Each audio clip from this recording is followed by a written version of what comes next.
And every day feels just like heaven. Wifey, you mean the world to me.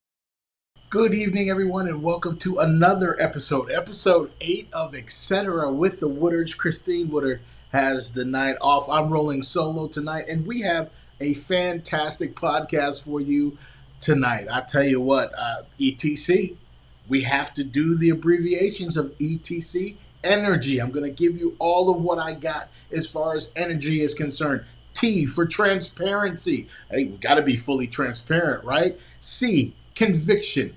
My opinion. I'm going to give you what I think throughout the day and let you know exactly where I'm coming from. And we encourage you to subscribe to our YouTube channel at Etcetera with the Woodards. You can check us out, check out all the episodes, even up to episode 8. So if you missed some, go back and check them out. Subscribe, share, like, leave us some comments. Let us know some topics that you want us to discuss as well, and we can roll those out for you. Okay, so starting off, we're going to get right into it. I am going to start off with a tragic situation that we have seen too much lately. Since December 16th, we have seen 83 school shootings so far in the United States. 83 school shootings since December 16th in the United States. Way too many. I don't know why it's so easy for this to happen, and my thoughts and prayers goes out to all of the family members that were affected by all of these shootings, including all the shootings in the past as well. Since December 16th, in those shootings, we've had 38 people dead and 116 injured. It's getting out of hand. And this past Thursday, another school shooting at Florida State University up in Tallahassee, Florida. So us hailing out of Tampa, Florida, down here doing the podcast, that's a little bit too close for us. It's in the Panhandle, Florida State University. However, 2 people were killed, 5 were injured as well. Just way too many. Out of the 2 people that were killed, we lost Tim Shaba, 45 years old. Robert Morales was 57 years old. He was a high school football coach, I believe. So want to extend our condolences to the families. There were 5 injured as well that had to be rushed to the hospital, and it was just chaotic. I guess the timeline, the shooter got there a little bit before, right around 11 o'clock, and I guess he hung out in the parking garage until about 11:51, and then the first shots were fired right around 11:56, and everything was over with. He was shot at 11:58 and then taken into custody. So it was a 20-year-old shooter. He is a student as well. His stepmother is a sheriff deputy. I just don't understand. And I wonder what these universities, what they have as active shooter protocol. We know that it's in the high schools, and it does help save lives, but what is the active shooter protocol at these universities? I know they have to have one, but I know I was doing some research and listening to a few people, and they were mentioning, as far as the students that were there, they were saying that they were going into the bathrooms and there's no locks on the bathrooms. Like, what do you do? Where do you go when this happens? How are you communicated with? These 2 individuals that passed away were adults, 45 years old and 57 years old. So are these, adults that gave their lives? Are they heroes now to help protect these students on campus? I mean, you got to look at that. And, I wish things would have turned out slightly different. The shooter's name is Phoenix Eichner, and he used his stepmother's service pistol that she actually ended up purchasing personally. So it was her service pistol, but she purchased it, so she did have ownership of it on a personal side of things. That was her service weapon. Her name is Jessica Eichner as well. Just listening to a lot of the sound bites and watching a lot of the clips on the news, um, it's all just tragic, just really, really tragic that these school shootings continue to happen. And I don't know if we have a plan as a nation on how to stop these things. We've talked about, gun laws have to improve. How do we do that? There's states that don't want the gun laws to improve. There's mental health issues with a lot of these shooters that get their hands on these weapons. What needs done? Now, this wasn't an AR. It wasn't an AR that this shooter used. It was actually a pistol, and hence maybe that's why there were only 2 deaths in this situation and 5 injured, because he used the pistol. So of course it's a little harder with a pistol than an AR.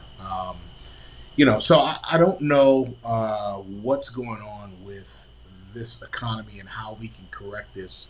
I have a 23-year-old in school right now at Mercyhurst University in Erie, Pennsylvania.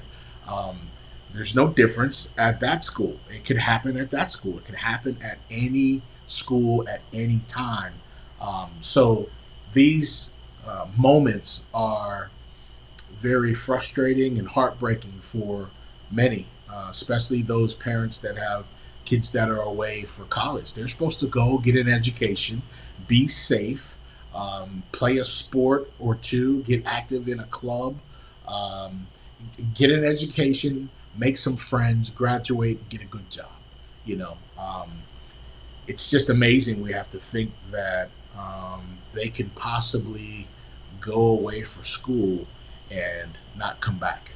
And so I definitely want to give my thoughts and prayers and my condolences to all the families that have lost a child in a school shooting, or any type of shooting for that matter as well. There is a student that talked about her experience during this FSU shooting. Her name is Mackenzie Heater. She's an FSU student. Let's listen to what she had to say. I see the guy get out and he has a rifle that he's kind of waving around. And there's another boy next to me and he kind of lays off a shot, but it seemed pretty specific to that boy. So I thought, okay, well maybe I was still gonna run, but I was well maybe the boy made him mad. Maybe they have some beef or something. But then after he missed that shot, he immediately turned into his car door and grabbed the pistol. And that's when he looked the opposite direction towards the Union and shot just some random lady walking in front of him in the back. And so then I just started running as fast as I could, and then I could just hear shots echoing as I was running. Incredible. Just hearing this, firsthand from a student that was there, that experienced this. I mean, she's going to remember this experience for the rest of her life, and obviously those that were involved will remember this as well. What a tragedy. I mean, I can't understand the feeling of what a student would have when they look up and someone has a gun and they're at school. Um, I don't know. It's mind blowing. Something's got to change. Something has to happen, and we hope something happens soon. So, thoughts and prayers to everyone involved, and hopefully, we don't have to talk about this topic um, anytime soon. Okay, moving on. It is almost summertime, so you know what that means. We have a shift of sporting events, and we are in the midst of the NBA playoffs. Yes. I got to be honest with you. I really do not watch much NBA throughout the regular season. at all. I like to watch Steph Curry, LeBron James. There's a lot of players that I do like to watch every once in a while. I won't watch the full game. I like to watch the end of the game, especially if it's close. I can't get enough of Steph Curry and what he's been able to do over his long career. But the NBA playoffs is a different story. That's when these guys really, really are playing, and the ratings are down for the NBA through the regular season. So they're doing some different things right now with these little tournaments and play-in tournaments and things in that nature, especially after the All-Star break. But they want to build that excitement throughout the regular season and have these guys in tip-top shape during the playoffs as well. So, you know what? It's going to be exciting. I tell you what, the favorite this year is the OKC Thunder. And they played very well. They had a 51-point win over Memphis, over the Grizzlies, and that is a record for OKC franchise history by winning by the most spread of points, 51 points. They actually dominated that game. So look out for OKC. The Celtics are trying to defend their NBA championship. Jason Tatum and the gang, they obviously can catch fire at any moment. I believe White had 30 points and 7 3-pointers. And he's not much of a scorer. He can score. He's a defender, but he shot lights out in that first game for them. So beware of the Celtics. And, of course, I've mentioned this already. Steph Curry, he's getting up there, but you know what? At any moment, Steph Curry can catch fire and hit 11, 12, 13 3-pointers behind the arc. I mean, he's just got that capability, and they got a really good team. So NBA playoffs are going to look pretty good going forward, but I got my eye on OKC. Don't tell anyone that you heard it here first. Okay. We're going to wrap up, and I wanted to talk about my trip. I had a trip up to Pittsburgh, a trip that I didn't want to take, but I had to take, and I enjoyed going because I had to be there for my big brother, Dane Bailey, and my sister, Carrie Malone, which is his sister. I've known this family and have been involved with this family. It's like a second family to me. Since I was 17 years old, that's when I met Dane. We played football together at Mercyhurst University. Got my jersey on right now. My freshman year coming in, and Dane and I just clicked as brothers. And with this being Easter weekend, it was kind of surreal for me going up to the Freedom area for Easter weekend, because 32 years ago on Easter weekend, I experienced my very first Easter with the Bailey family. I was invited down. Dane said, "Hey, Wood, what are you doing for Easter break?" And I said, nothing at all. He said, "Why don't you come down and spend some time with me and my family?" And I was able to go down, and we had a wonderful dinner. I spent time with his mother and his father and family, the rest of the family. Rest in peace to Linda Bailey, and now also to Leonard Bailey. They both lost their bout to cancer. And, I got the phone call a week ago at work. Dane called me and told me Pop took a turn for the worse. He was, obviously still in the hospital battling cancer, and it spread. And so I was able to kind of say my final goodbyes. He had me on a speakerphone, and I was very emotional, as was he. My godchildren were there, Caden and Shay, and my sister Carrie was there as well.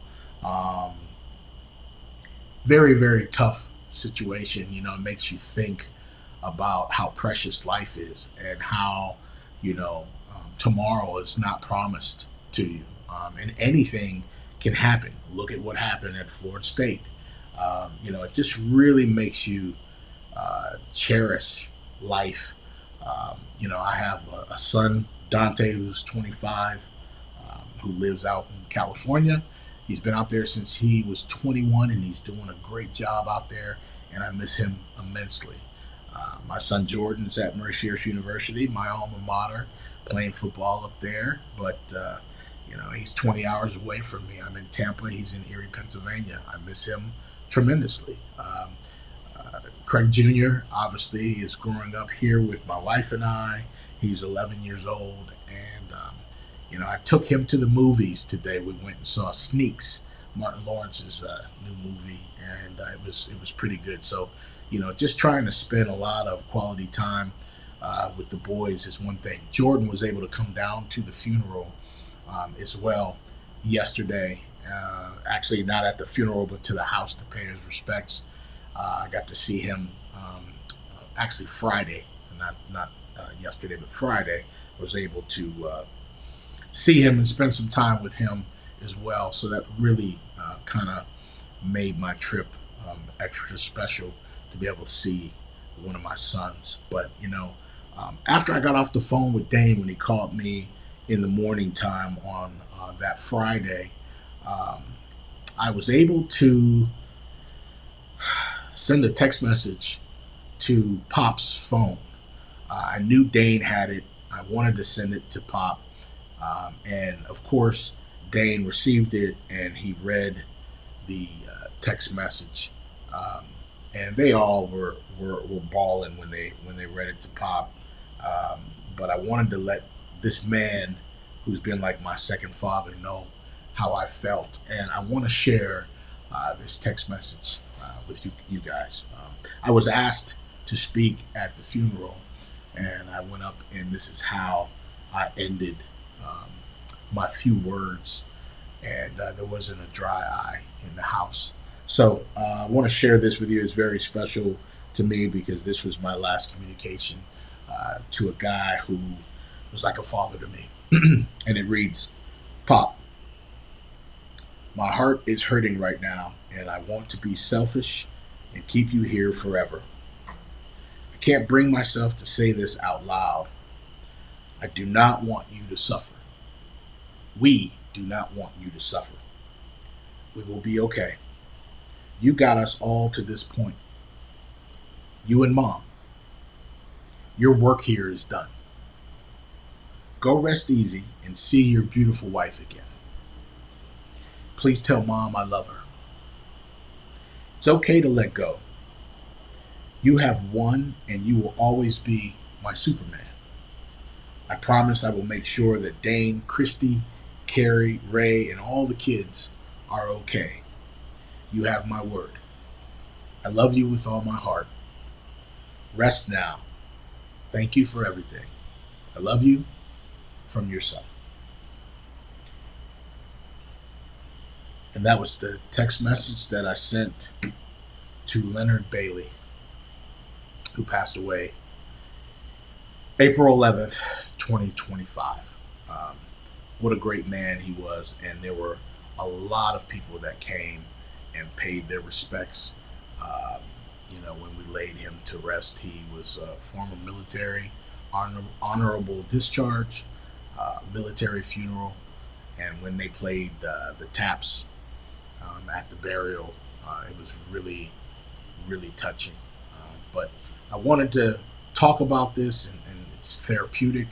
I wanted to pay homage to a guy that treated me just like his own. I mean, he was very proud. He was a joker, and we would go out, to dinner, and he would just say, "This is my son." This is a white family too, by the way. So let me just let you know, this is a white family, right? And we would go out to dinner, and he would say, "This is my son. Can't you see the resemblance?"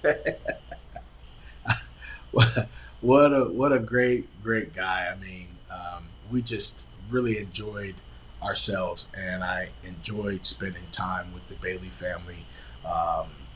My wife Chrissy and Junior could not go. Just way too expensive, especially during Easter weekend, as far as getting a late plane ticket.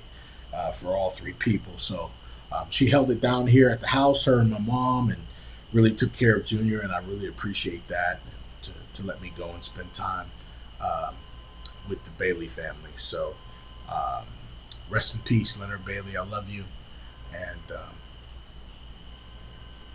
I can't believe he's gone. All right, signing off. Episode 8, etc. with the Woodards. I'm Craig Woodard for Christine Woodard. Good night.